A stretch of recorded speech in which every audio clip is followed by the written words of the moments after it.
आजच्या या इव्हनिंग सेशनमध्ये तुमचं सर्वांचं पुन्हा एकदा स्वागत आहे. या ड्रग इन्स्पेक्टर सिरीजमध्ये आपण स्टार्टअप केलेला आहे कार्डिओव्हास्क्युलर सिस्टम आणि आज आपण तुमच्या समोर रिप्रेझेंट करतोय की हायपरटेन्शन काय आहे, हायपरटेन्शन साठी कोणते फॅक्टर्स रिस्पॉन्सिबल असतील आणि हायपरटेन्शनसाठी कोणती ट्रीटमेंट आपण देऊ शकतो. तर एस्पिरंट्स, मी थोडंसं रिकॅप करतो पाठीमागच्या लेक्चरच्या बेसिसवरती. बॉडीमध्ये हायपरटेन्शन का होतं, तर त्याचे वेगवेगळे रिझन आहेत. जसं तुम्ही पाहिलं होतं की थोरॅकोलुंबार आउटफ्लो, तिथून न्यूरॉन हा रिलीज होतो, that is the noradrenaline. Then तो न्यूरॉन बीटा 1 वरती काम करतो आणि तो सायक्लिक एमपी इन्क्रीज करत कॅल्शियम इन्फ्लक्स करत मस्क्युलर कॉन्ट्रॅक्शन दाखवतो आणि he is responsible for the hypertension. तेच नॉरएड्रेनालिन अल्फा 1 वरती काम करतं, जे ब्लड वेसल वरती आहे. Then he will cause the blood vessel constriction आणि त्याच्यामुळे पण आपल्याला हायपरटेन्शन येतं. प्रीलोड आणि आफ्टर लोड इथे इन्क्रीज होतो आणि त्याच्यामुळे आपल्याला हायपरटेन्शन होतं.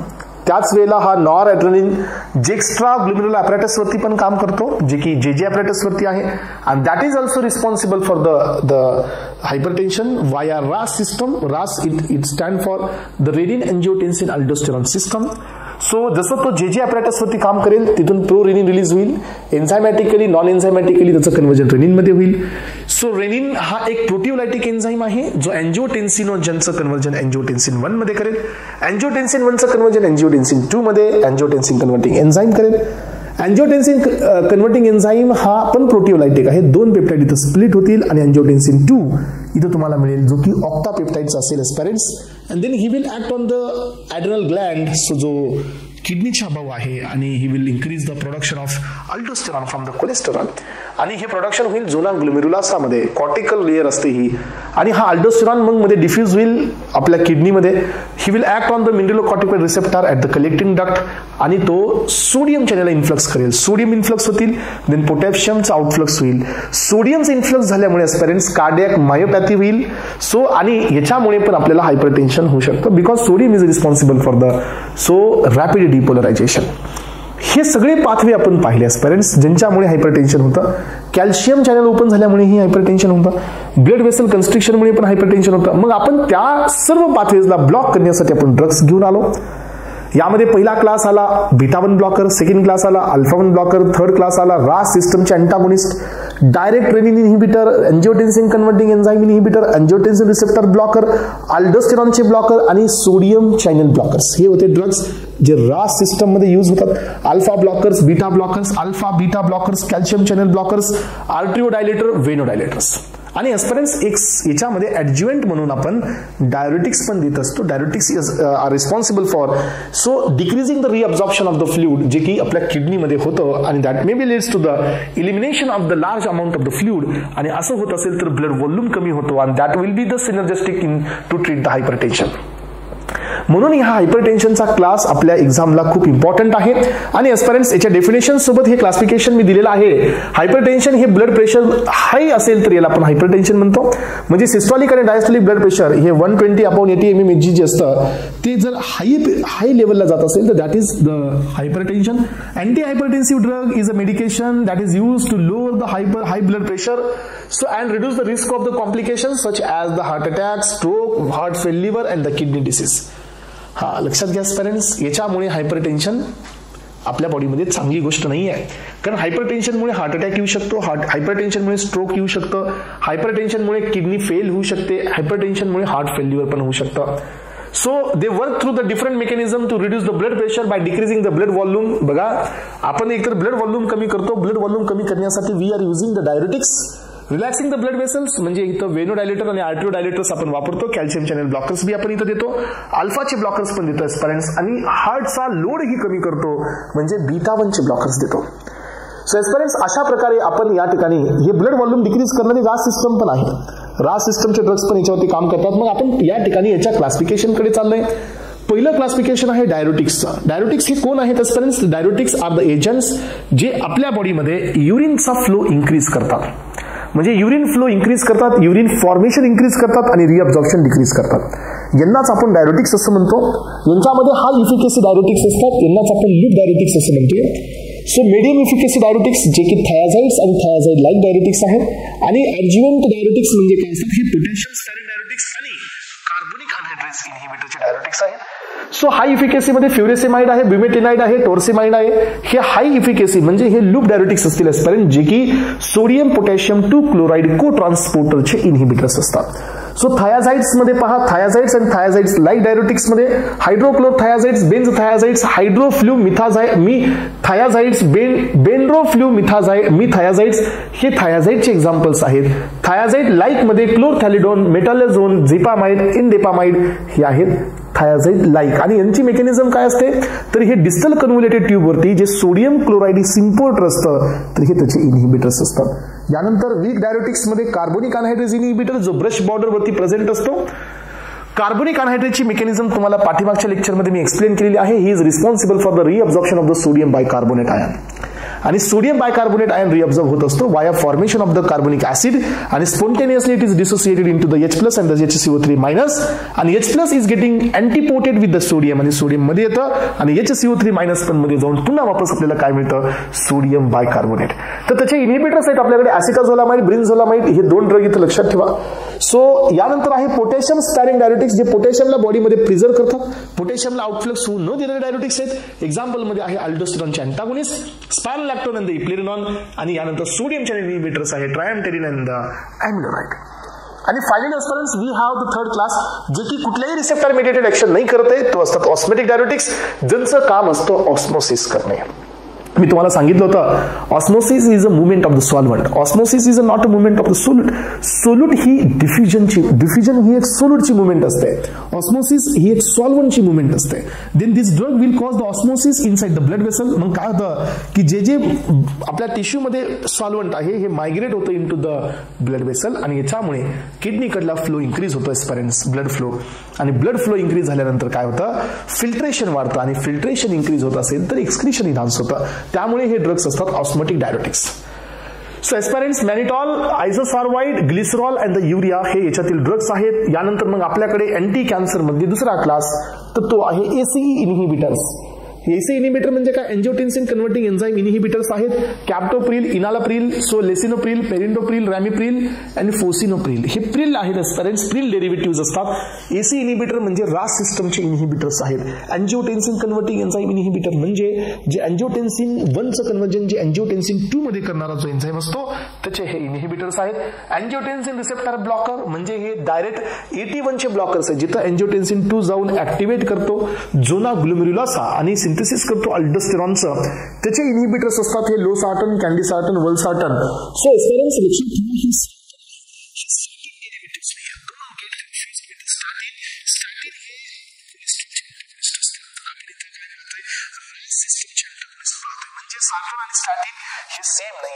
यानंतर आपल्याकडे नेक्स्ट क्लास आहे डायरेक्ट रेनिन इनहिबिटर्स. म्हणजे आपण रेनिनला पण डायरेक्ट ब्लॉक करू शकतो जेणेकरून पुढची सर्व प्रोसेस ही तुमची ब्लॉक होऊ शकते. ॲलिस किरण आहे, रेमी किरण आहे एस्पिरंट्स आणि इनाल किरण आहे. यानंतरचा नेक्स्ट क्लास आहे कॅल्शियम चॅनल ब्लॉकर्स. यांच्यामध्ये पण 3 क्लास आहेत, पुढे मी डिस्क्रिप्टिव्ह मध्ये दिलेले आहेत. सो वेरापामिल, डिल्टिएझिम, नेफिडेपिन, फेलोडेपिन, अॅम्लोडेपिन, नायट्रेनडिपिन असे खूप सारे ड्रग्स आहेत एस्पिरंट्स. 3 क्लास आहेत, पुढे डिटेलमध्ये मी सांगेन. यानंतर बीटा ॲड्रेनर्जिक ब्लॉकर्स, प्रोपेनॉल, ॲटेनॉल, मेटाप्रोलॉल, ॲसिबिटोलॉल, इस्मोलॉल सगळे तुम्ही ऑटोनॉमिक नर्वस सिस्टम मध्ये हे पाहिलेले आहेत. तुम्हाला मी तिथेही एक्सप्लेन केलं होतं non selective beta blockers, नॅडोलॉल, पिंडालॉल, सोटॅलॉल, timolol हे कोण होते. येस, हे नॉन सिलेक्टिव्ह प्रोपेनॉल हा बी नॉन सिलेक्टिव्ह आहे. बिन सिलेक्टिव्ह हे दोन्ही क्लास तुम्हाला मी तिकडेही दिले होते. इथे अल्फाचे सिलेक्टिव्ह ब्लॉकर्स आपण पाहतो आणि नॉन सिलेक्टिव्ह पण पाहतो. प्राझोसिन, टेराझोसिन, डॉक्साझोसिन हे कोण आहेत सिलेक्टिव्ह अल्फा 1 ब्लॉकर्स आहेत. फेंटोलामाइन, टोलाझोलिन, फिनॉक्सिबेन्झामाइन, डायहायड्रोआर्गोटामाइन आणि अर्गोटॉक्झिन हे कोण आहेत तर हे नॉन सिलेक्टिव्ह अल्फाचे ब्लॉकर्स आहेत. क्लासिफिकेशन ऑटोनॉमिक नर्वस सिस्टमच्या रेफरन्सनी सांगतोय, हे तुम्हाला पाठीमागच्या नोट्समध्ये मी दिलेलं पण आहे. तर एस्पिरंट्स अल्फा बीटा ब्लॉकर्स मध्ये लॅबेटोलॉल, कार्बिडायलॉल हे दोन्हीला ब्लॉक करणारे ड्रग्स आहेत. सेंट्रल सिम्पॅथोलायटिक हे अल्फा 2 चे अगोनिस्ट आहे. तुम्हाला मी मागच्या लेक्चरमध्ये हे एक्सप्लेन केलं होतं की अल्फा 2 हा जो रिसेप्टर असतो हा ऍक्टिव्हेट केला गेला एस्पिरंट्स देन नॉर ॲड्रेनचं रिलीज हे कमी होतं. याचा अर्थ असा असतो की alpha 2 receptor is responsible for the decreasing the blood pressure. म्हणजे हे सिम्पॅथोलायटिकचं काम करतोय म्हणून आपण याचे अँटागोनिस्ट नाही देत आहोत, आपण याचे ॲगोनिस्ट देत असतो. ॲगोनिस्ट मध्ये 2 ड्रग आहेत clonidine and the methyl dopa. यानंतर एस्पिरंट्स आर्ट्रिओ वेझोडायलेटर म्हणजे जे आर्टरीला डायलेट करणारे असतात. एनो रिलीज किंवा पोटॅशियम चॅनल ओपनर असतात हे. सो हायड्रोलाझिन, मिनॉक्सिडिल, फिनॉल्डोपाम, डायझॉक्साइड आणि कॅल्शियम चॅनल ब्लॉकर्स. यानंतर आरटीओ प्लस वेनोडायलेटर. हा तर याच्यामध्ये मेन क्लास असतो सोडियम नायट्रोप्रोसाइड एस्पिरेंट्स. हा प्रिव्हियस मध्ये ज्यावेळेला डीआय झाला होता त्यावेळेला हा क्वेश्चन तुम्हाला पाहायला मिळतो. एसी इनिबिटर पण देण्यात आले, पण याच्यामध्ये मेन हा सोडियम नायट्रोप्रोसाइड आहे. वेनोडायलेटर मध्ये एक ड्रग दिलेला आहे आणि दॅट इज द नायट्रेट्स, जे की अंजायना पिक्टोरिस मध्ये पण यूज केला जातो. आणि एस्पिरेंट्स पोटॅशियम चॅनल ओपनर्स पुन्हा एकदा आले हे वरचेच ड्रग हायड्रोलाझिन, मिनॉक्सिडिल, डायझॉक्साइड्स. तर हे पण वेझोडायलेटर्स आहेत, पण यांची ऍक्शन ही पोटॅशियम चॅनल ओपन करते. काही जण एनो रिलीज करतात, काही जण पोटॅशियम चॅनल ओपन करतात आणि ज्यांच्यामुळे ब्लड वेसलचं डायलेशन होतं. तर एस्पिरेंट्स हे क्लासिफिकेशन तुम्हाला माहिती असायला पाहिजे. याच्यातील एक एक ड्रग तुम्हाला इथं कम्प्लिटली पाठ असायला पाहिजे. चला यानंतरचा आपला याच्यातील पहिला क्लास दॅट इज डायरेटिक्स. मी तुम्हाला आताही सांगितलं एस्पिरेंट्स की डायरेटिक्स म्हणजे कोण, जे ड्रग आपल्या बॉडीमधून सो एक्सक्रीशन इन्हान्स करतात आणि युरिनचा व्हॉल्यूम डिक्रीज करतात, हे ड्रग्स असतात डायरेटिक्स. मग आता डायरेटिक्स करण्यासाठी आपल्याला काय करावं लागेल की नेफ्रॉन वरतीचं जे रिअब्झॉर्प्शन आहे ते आपल्याला ब्लॉक करावं लागतं आणि आपण तसंच करतो. हे पहा, diuretics are the drug which increase the urine output by kidney mainly by reducing the sodium reabsorption. म्हणजे आपण रिअब्झॉर्प्शन ब्लॉक करते, पण महत्वाचं सोडियमचं रिअब्झॉर्प्शन ब्लॉक करते along different parts of the renal tube. आणि हे वाईडली यूज केले जातात hypertension, heart failure, oedema and the renal disorders. मग आता आपण काय केलं सांगा, तर आपण नेफ्रॉन मधून जे सोडियमचं रिअब्झॉर्प्शन आहे ते ब्लॉक करण्याचा प्रयत्न करतोय. आता हे ब्लॉक करण्यासाठी आपण या नेफ्रॉनवरती 4 डिफरंट साइट्सला फाइंड आउट केला आणि मी तुम्हाला इथं दिलं की साइट 1 म्हणजे ग्लोमेरुलस वरती काम करणारे ड्रग्स आहेत एस्पिरेंट्स. सो जिथं ऑस्मोटिक डायरेटिक्स आणि कार्बोनिक अनहायड्रेज इनहिबिटर्स असतील. सो याच्यामध्ये लक्षात ठेवा, ऑस्मोटिक डायरेटिक्स ग्लोमेरुलस वरती काम करतात, पण एस्पिरेंट्स कार्बोनिक अनहायड्रेज इनहिबिटर मात्र प्रॉक्सिमल कन्व्होल्युटेड ट्यूब वरती असतात, पीसीटी वरती. तेवढा एक पॉईंट इथं लक्षात ठेवा. यानंतर साइट 1 साइट 2 आपण इथं फाइंड आउट केली असेंडिंग लूप ऑफ हेनले. जो लूप ऑफ हेनलेचा जो असेंडिंग लूप असतो तिथं आपला ट्रान्सपोर्टर असतो कोणता, sodium potassium 2 chloride co transporter असतो. याला आपल्याला ब्लॉक करायचंय, याच्यासाठी आपण लूप डायरेटिक्स देतो. यानंतर पहा साइट 3 ही डिस्टल कन्व्होल्युटेड ट्यूब आहे जिथं आपण सोडियम क्लोराइड इम्पोर्टरला ब्लॉक करतोय. मग यासाठी ड्रग्स असतात थायाझाइड्स अँड थायाझाइड्स लाईक डायरेटिक्स. चौथी साइट आहे कलेक्टिंग डक्ट वरती, जिथं पोटॅशियम स्पॅरिंग डायरेटिक्स काम करतील एस्पिरेंट्स. सो त्याच्यामध्ये एमिलोराइड, ट्रायमटेरिन, स्पायरोलॅक्टोन आणि इप्लेरिनॉन हे काम करत असतात. अशा प्रकारे आपल्याला डायरेटिक्स मध्ये किती साइट मिळाल्या, 4. आणि ह्या सगळ्या साइट्स रिस्पॉन्सिबल आहेत एक्सक्रिशन ऑफ द युरिन. मग आता याच्यामध्ये इंडिव्हिज्युअल ड्रग्स पण मी घेतलेले आहेत. पहिला आहे कार्बोनिक अनहायड्रेज इनहिबिटर. साइट 1 मध्ये ॲसिटाझोलामाइड, ब्रिनझोलामाइड, डायक्लोरफेनामाइड अँड मिथाझोलामाइड असे हे ड्रग्स आहेत. यूज केले जातात orally for the treatment of glaucoma, epilepsy आणि यांच्यामुळे युरिनचं अल्कलायझेशन बी होतं. युरिन अल्कलाइन का होते सांगा, कारण आपण जर कार्बोनिक अनहायड्रेजला इनहिबिट केलं तर सोडियम बायकार्बोनेट जे ब्लड मध्ये जाणार आहे ते सोडियम बायकार्बोनेट हे कुठे राहतं, युरिन मध्ये राहतं. आणि सोडियम बायकार्बोनेट हे अल्कलाइन नेचरचे असते.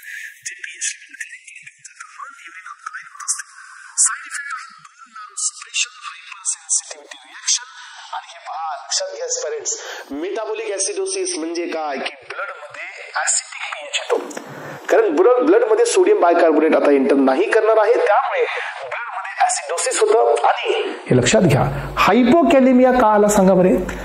तर तुम्हाला माहिती असू द्या की जिथं पीसीटी मध्ये आपण आता सोडियमचं मध्ये जाणं थांबवलंय, तर काय होईल, मग हे सोडियम इथून खाली लूप ऑफ हेनलेवरती येईल, पुन्हा तिथून ते डिस्टल कन्व्होल्युटेड ट्यूब वरती जाईल, पुन्हा ते कलेक्टिंग डक्ट वरती जाईल. तिथं गेल्यानंतर ते सोडियम मध्ये जाईल आणि पोटॅशियम आउट होईल. त्याच्यामुळे हे ड्रग असतो रिस्पॉन्सिबल हायपोकॅलेमियासाठी. हे एकटाच ड्रग हायपोकॅलेमिया नाही करत, even loop diuretics also responsible for the hypokalaemia. Not only loop diuretics, thiazides also responsible for the hypokalaemia. फक्त एस्पिरेंट्स अल्डोस्टेरॉनचे अँटागोनिस्ट आणि पोटॅशियम स्पॅरिंग म्हणजे पोटॅशियम स्पॅरिंगच पकडा. पोटॅशियम स्पॅरिंग डायरेटिक्स आणि एंजियोटेन्सिन रिसेप्टर ब्लॉकर्स हे दोनच ड्रग रिस्पॉन्सिबल असतात हायपरकॅलेमियासाठी. आणि माझा हा वादा पक्का लक्षात ठेवा, तुम्हाला यावरती डीआयला क्वेश्चन नक्की येणार, हायपर आणि हायपोकॅलेमियासाठी. हा लक्षात ठेवा. त्यामुळे हा पहिला पॉइंट इथं झाला. दुसरा आहे या ठिकाणी ऑस्मॅटिक डायरेटिक्स. ऑस्मॅटिक मध्ये एवढे ड्रग्स एक्झाम्पल आहे, त्याच्यातला मेन असतो मॅनिटॉल. तुम्हाला माहिती आहे का, मॅनिटॉल हा आपल्या चेवेबल टॅबलेट मध्ये पण असतो. तुम्हाला माहिती आहे की चेवेबल टॅबलेट ही चेव करण्यासाठी असते आणि या टॅबलेटमध्ये निगेटिव्ह हीट सॉल्व्हेशन असतं. म्हणजे काय असतं, कूलिंग प्लीजंट इफेक्ट मिळतो आपल्याला या मॅनिटॉलचा. तर हा मॅनिटॉल अल्कोहोलिक डेरिव्हेटिव्ह आहे मॅन्नोजचा. लक्षात ठेवा हे एक नॉन इलेक्ट्रोलाइट आहे, लो मॉलिक्युलर वेट सबस्टन्सेस आहे आणि हा फार्माकोलॉजिकली इनर्ट आहे. फार्माकोलॉजिकली इनर्ट याचा अर्थ काय की हा मॅनिटॉल आपल्या बॉडीमध्ये कुठल्याही प्रकारची ऍक्शन देत नाही, ना हा मेटाबोलाइज होतो ना हा कुठल्याही प्रकारचा फार्माकोलॉजिकल ऍक्शन देतो, म्हणून हा फार्माकोलॉजिकली इनर्ट आहे आणि याचं एक्सक्रीशन होत असतं ग्लोमेरुलर फिल्ट्रेशननी फक्त. आणि विशेषतः एस्पिरन्स याचं रिअब्झॉर्प्शन बी 0% असतं, म्हणून हा मॅनिटॉल आपल्या बॉडीमध्ये ग्लोमेरुलर फिल्ट्रेशन रेट डिटरमाइन करण्यासाठी यूज केला जातो. That is GFR. Mannitol, inulin, sodium metabisulphite आणि क्रिएटिनिन. हे लक्षात ठेवायचे 4 महत्वाचे पॉइंट्स आहेत जे GFR मेजरमेंटसाठी असतात. त्यातला एक मॅनिटॉल असतो. पण तुम्हाला माहित असते एस्पिरन्स याचा प्रॉब्लेम, मॅनिटॉल हा कोण आहे? ऑस्मोटिक डायरेटिक आहे. तर हा काय करतो माहितीये का, आपल्याकडे हा तुमच्या बॉडी मधला काय वाढवतो, व्हॉल्यूम वाढवतो, extra cellular fluid volume increase करतो ऑस्मोसिसमुळे. आणि ऑस्मोसिसमुळे हा एक्सपांड करतो extra cellular fluid. It is contraindicated in the pulmonary oedema, cerebral haemorrhage. ह्या 2 केसमध्ये हा एडेमा म्हणजे काय, पुन्हा एकदा फ्लुइड डिपॉझिशन. तर हे ऑस्मोसिसमुळे काय करतं की सगळ्या टिश्यू मधलं फ्लुइड बाहेर काढतं. मग टिश्यू मधलं फ्लुइड हे एक्स्ट्रा सेल्युलर मध्ये येणार, तिथून ते ब्लड मध्ये जाणार. याचा अर्थ एडेमा मध्ये पण ऑलरेडी फ्लुइड डिपॉझिशन असतं, एडेमा म्हणजे स्वेलिंग असतं. मग त्याच्यामध्ये हा मॅनिटॉल द्यायचा नाही, कारण मॅनिटॉल पण हा एडेमा कॉज करत असतो. मग आता आपल्याकडे नेक्स्ट ड्रग आहे फ्युरेसेमाइड. लूप डायरेटिक्स आहेत एस्पिरन्स. हे कोण आहेत तर हे सोडियम पोटॅशियम 2 क्लोराइड को ट्रान्सपोर्टरचे इनहिबिटर्स आहेत. मग आता याचे ऍडव्हर्स इफेक्ट बघा. तुम्हाला मी आधी सांगितलं he is responsible for the hypocalcaemia, hyperglycaemia. लक्षात ठेवा याच्यामुळे ब्लड शुगर लेवल ही वाढते, ब्लड शुगर लेवल वाढते. आणि हे लूप डायरेटिक्स हे हायपरग्लायसेमिया दाखवतात, कारण हे आपल्या बॉडीमधली इन्सुलिन लेवल ही कमी करत असतात. त्याच्यामुळे यांचा रोल आहे हायपरग्लायसेमिया, हायपोमॅग्नेसेमिया, हायपोनायट्रेमिया, हायपर युरेसेमिया. युरिक ऍसिडचं पण कॉन्सन्ट्रेशन इथून वाढतं. आणि डिसलिपिडेमिया, हायपरकॅल्सिमिया. आणि हा असतो एक महत्वाचा डिफरन्स. लक्षात ठेवा एस्पिरन्ट्स. एक मिनिट, लूप लुजेस कॅल्शियम इथं आहे, हायपरकॅल्सिमिया नाही, हा इथं आहे हायपोकॅल्सिमिया, हे नाही. हे बाय मिस्टेकली आले, it is just typing mistake. Loop loses calcium म्हणजे काय की जे लूप डायरेटिक्स असतात ना, हे आपल्या बॉडीमधलं कॅल्शियमला एक्सक्रीट करतात. कॅल्शियमचं एक्सक्रिशन केल्यामुळे आपल्या ब्लड मधली कॅल्शियम लेवल कमी होत असते, कॅल्शियम लेवल कमी होत असते. That is the hypocalcaemia. पण एस्पिरन्ट सायमल्टेनियसली थायाझाइड्स हे कॅल्शियम लेवल वाढवतात. तर लक्षात ठेवायचा हा महत्वाचा पॉइंट, महत्वाचा डिफरन्स आहे की लूप डायरेटिक्स हे कॅल्शियम लेवल काय करतात, कमी करतात, म्हणजे हे एक्सक्रिशन करतात कॅल्शियमचं. आणि जे थायाझाइड्स असतात एस्पिरन्ट्स हे आपल्या बॉडीमध्ये कॅल्शियमची लेवल वाढवतात. पण बघा carbonic anhydrase inhibitors, loop diuretics आणि थायाझाइड्स तिघच्या हायपोकॅलेमिया दाखवतात. येस. लूप डायरेटिक्स आणि हाय इफिकेसी, येस दोन्ही पण सेम आहेत. लूप डायरेटिक्स यांनाच आपण हाय इफिकेसी डायरेटिक्स म्हणतोय आणि हे आपण पहिल्या चार्ट मध्ये दिले पहा. लूप डायरेटिक्स आणि हाय इफिकेसी डायरेटिक्स हे दोन्ही सेम आहेत. हायपोकॅलेमिया, हायपरग्लायसेमिया, हायपर युरेसेमिया आणि हायपोकॅल्सिमिया हे 4 इम्पॉर्टंट ड्रॉबॅक याची लक्षात ठेवा.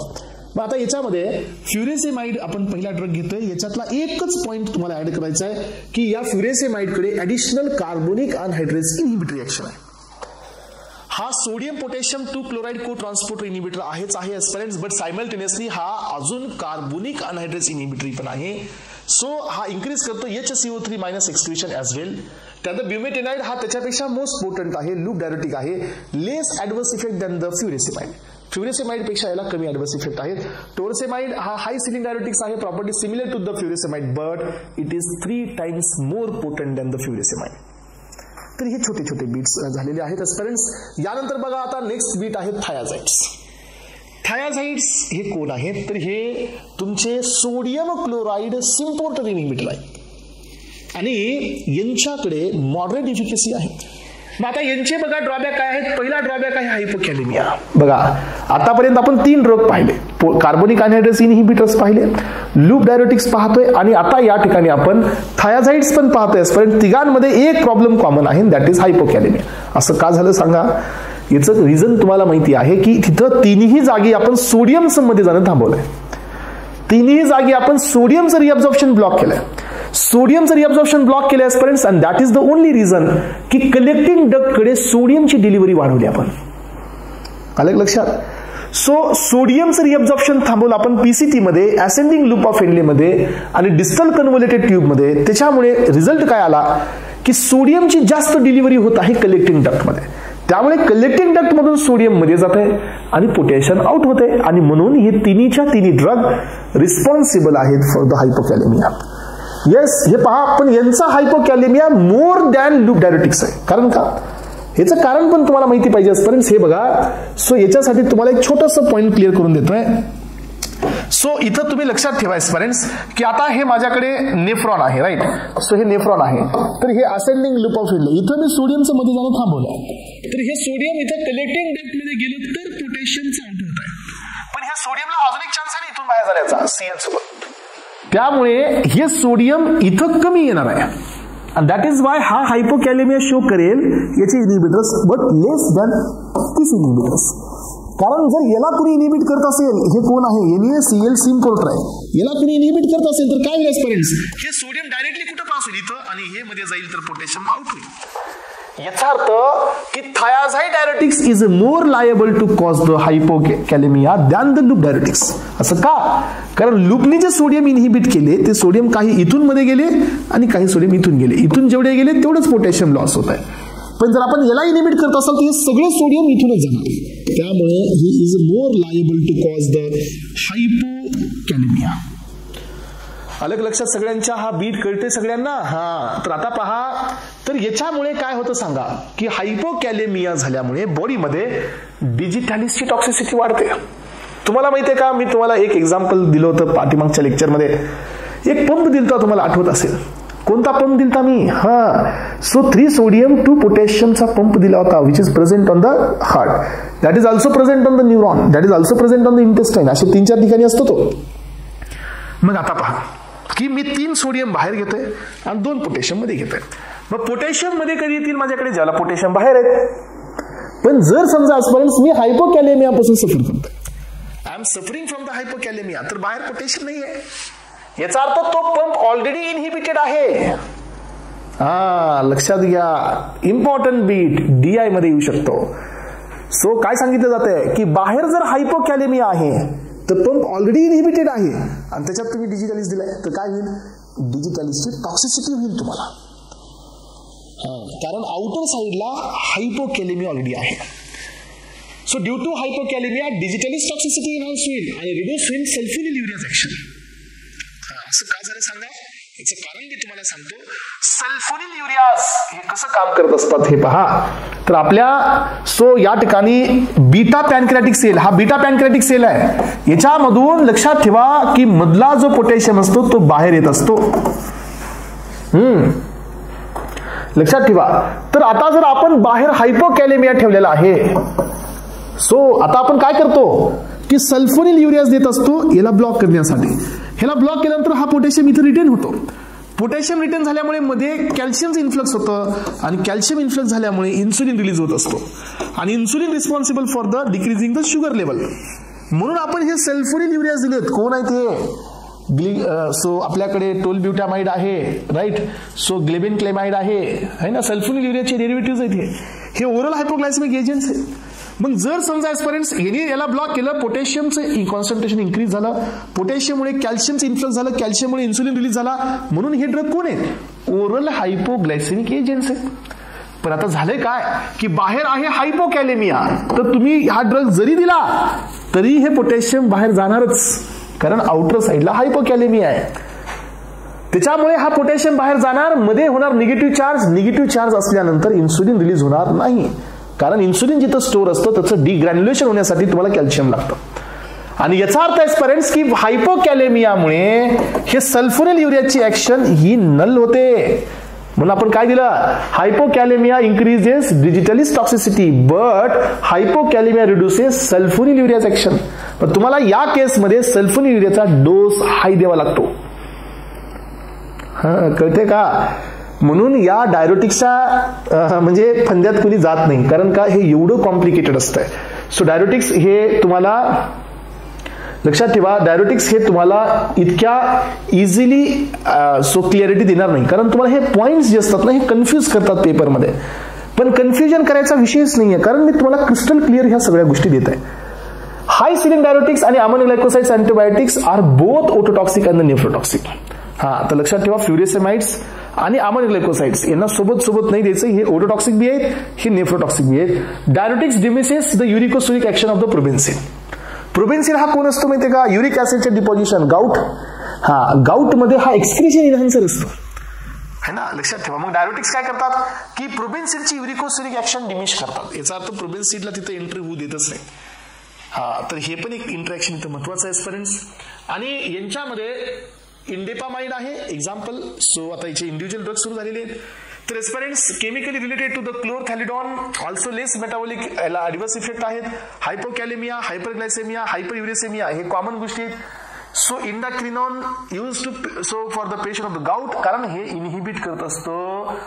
तर एस्पेरेंट हा एक ड्रग आहे थायाझाइड मध्ये, जे की युरिक ऍसिडचं एक्सक्रिशन करते. बाकी सगळे ड्रग्स हायपरयुरेसेमिया दाखवत आहे. तर हा एक ड्रग आहे जो युरिक ऍसिडचं एक्सक्रिशन इन्हान्स करतोय, बाकी सगळे हायपरयुरेसिमिया दाखवत आहे. क्लोरथॅलिडोन हा केमिकली रिलेटेड आहे डायझॉक्साइड, आणि याचा वापर अँटी हायपरटेन्सिव्ह म्हणून पण होतो, कारण हे पोटॅशियम त्यांना ओपनरचं काम करतो, हे वेझोडायलेटरचं काम करतो. मेटोलॅझोन हा इनिबिट करतो phosphate reabsorption, so that occurs in the proximal tube. Xipamide हा सिव्हिअर हायपोकॅलेमिया दाखवतो with the ventricular arrhythmia has been reported, आणि सिमिलर ऍक्शन असते टू द लिप डायरेटिक्स. लक्षात ठेवा, मी तुम्हाला तिथं सांगितलं होतं, मी आताही सांगतो की loop loses calcium but thiazides increases the calcium. थायाझाइडचा पहिला प्रॉब्लेम हायपोकॅलेमिया, जो तिथं बी होता, पण एस्पेरेंट थायाझाइड मध्ये कॅल्शियमची लेवल वाढते आणि लूप मध्ये कॅल्शियमची लेवल कमी होते, म्हणजे हायपोकॅल्सेमिया होत असतो, and that may be leads to the osteoporosis. So त्यामुळे लूप हे कॅल्शियमला लूज करतात, पण हे थायाझाइड्स मात्र कॅल्शियमची लेवल वाढवतात. थायाझाइड लूप युरिक ऍसिडची लेवल पण वाढवतात, थायाझाइड्स पण युरिक ऍसिडची लेवल वाढवतात. पण एक ड्रग युरिक ऍसिडची लेवल कमी करणार असतो, आणि तो असतो इंडाक्रिनॉन. हा ड्रग असतो युरिक ऍसिडची लेवल कमी करणारा, म्हणून हा गाऊट मध्ये यूज केला जातो. आणि त्यानंतर आहे पोटॅशियम स्पॅरिंग डायरेटिक्स.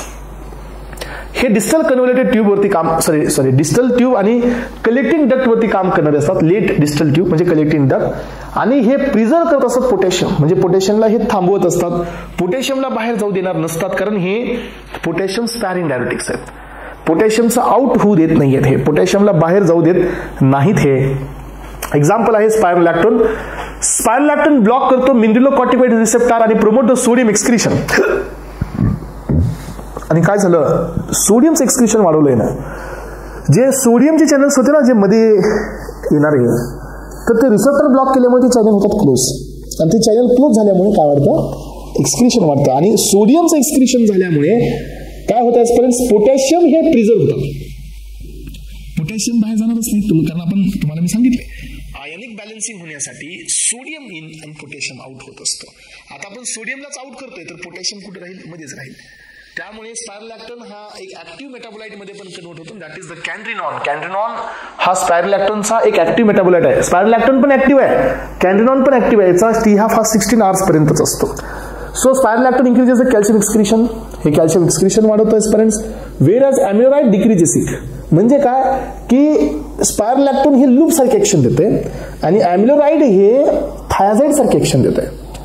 थायाझाइड्स हे एक्सक्रिशन कॅल्शियमचं कमी करतात. तसंच अॅम्युलोराइड हे कोण आहेत, सोडियम इपिथेलियल चॅनल इनिबिटर आहेत, की इपिथेलियल सोडियम चॅनल इनिबिटर्स आहेत. तर हे अॅम्युलोराइड्स कॅल्शियमचं एक्सक्रिशन कमी करताय, आणि स्पायरोलॅक्टोन कॅल्शियमचं एक्सक्रिशन वाढवत आहे. These drugs can be used to treat the CHF, hypertension, hirsutism, आणि हिर्सुटिझम मध्ये पण याचा वापर आहे स्टुडंट्स, लक्षात घ्या. आणि याचे ऍडव्हर्स इफेक्ट आहेत गायनेक्टोमेस्टिया, इम्पोर्टन्स, आणि हा हायपरकॅलेमिया. लक्षात घ्या, हा हायपरकॅलेमिक का आहे, कारण हा पोटॅशियमला प्रिझर्व करतोय.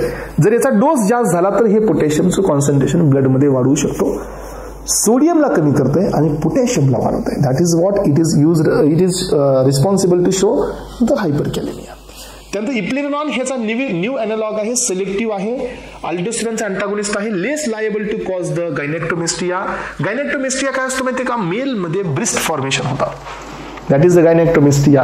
मेनिस्ट्रम इरेग्युलरिटीज मध्ये पण याचा वापर आहे. यानंतरचा नेक्स्ट क्लास आहे epithelial sodium channel inhibitors. Epithelial sodium channel inhibitors म्हणजे काय स्टुडंट्स, की जे आता सोडियम चॅनलला आपण इनहिबिट करतो, इपिथेलियल म्हणजे कलेक्टिंग डक्ट वरतीचे, आपल्याकडे असे दोन ड्रग आहेत, एक आहे ॲम्लेरॉइड आणि दुसरा असतो ट्रायमटेरिन. हे ब्लॉक करतात सोडियम चॅनल आणि decrease the reabsorption of sodium.